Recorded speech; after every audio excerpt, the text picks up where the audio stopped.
Today I'm unveiling a set of principles that I hope will help guide my candidacy for and participation in the Pennsylvania House of Representatives. I call this my 12-step program for Taxaholics, and it is modeled after the other 12-step programs that work so well in our culture.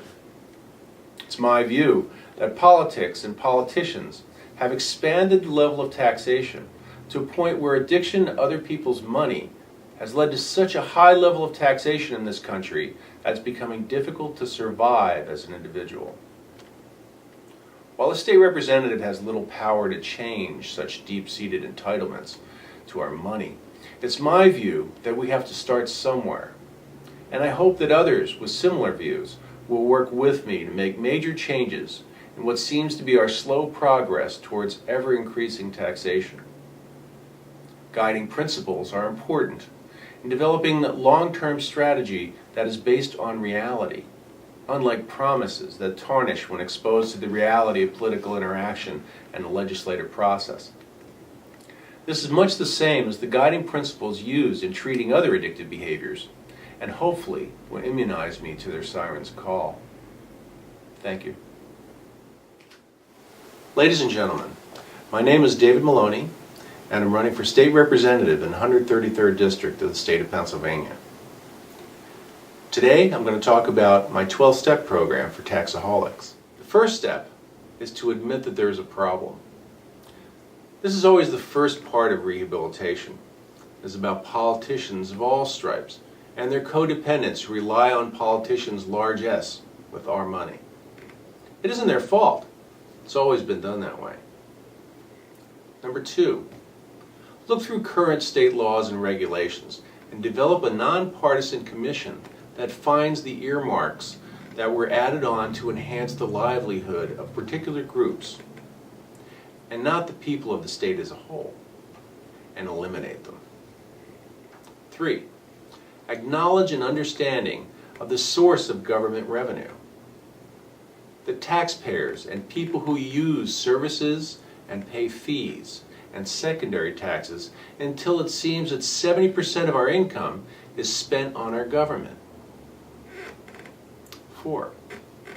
Regarding future legislation, we have to seek counsel from a number of professionals in the academic, economic, and especially the private sector.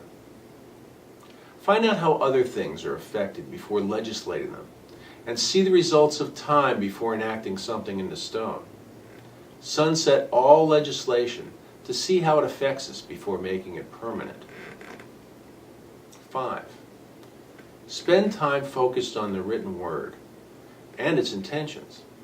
These things are better known as the Pennsylvania and United States Constitution. All things must comply. 6. Freeze current expenditures with minimal exceptions and stop borrowing. This means more than to stop spending more. This means to stop borrowing from our future. When we borrow from our future, we pay interest, and the interest makes more taxes. We can't afford that anymore. We've done it for way too long. Number 7, separate infrastructure from entitlement. They're entirely different programs. They need to be separated, and we need to work on them separately. The infrastructure is extremely important, and it makes it so everything else works. 8, separates our needs from our wants, and eliminate those things that are wasteful. If someone wants something done, they can probably work to find matching funds. 9, begin a road to freedom from state and local communities' addiction to federal dollars and the strings attached, not to mention the other side effects of federal dollars. 10. Show fiscal responsibility by reducing the legislature's budget, shrinking the number of legislators over time, and lengthening terms, and of course instituting term limits. 11.